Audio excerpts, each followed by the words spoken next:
Hey there! In this video, we're going to take a look at some of the ways you can use Desmos to solve challenging equations. And this might be one in a series of related videos that get into this because there's a lot of subtleties in what you can and cannot do and what the limitations are. But to start off with, we have a quadratic x squared minus 2x minus 10 is equal to 5.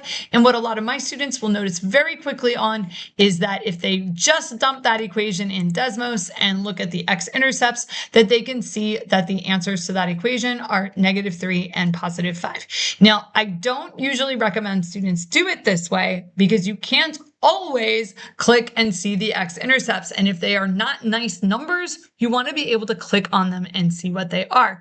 So to get around that, instead of dumping in the equation as is, go ahead and start with y equals, type in the left side of the equation. And then in the next line, do y equals and type the right side of the equation and look for the x-intercepts. And you will see once again that you're getting the x values of -3 and +5 as the solutions. And the reason I recommend that is because there are times when doing it the previous way won't work. And so it's good to have that habit of, okay, I'm going to graph the left and the right and then look for the points of intersection. Now, if you have complex solutions, Desmos doesn't help you with that really. So this is a cubic, x to the third minus 8 is equal to 0. And just dumping it in, I can see that one of my answers is a 2.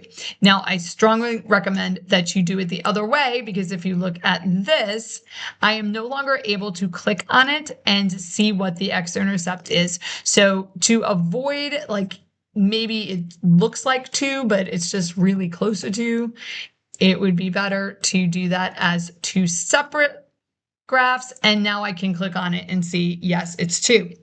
Now, Desmos will only show you real solutions. If you're in Algebra 2 and you've studied polynomials, you know that a cubic equation should have 3 answers, and only the real answers show up on the coordinate plane. So this particular problem has 1 real answer, x is equal to 2, and 2 complex answers, and you would need to do the algebra out to figure out what those other solutions are if you need them. So it's good to know what Desmos can and cannot do for you in terms of solving your equations.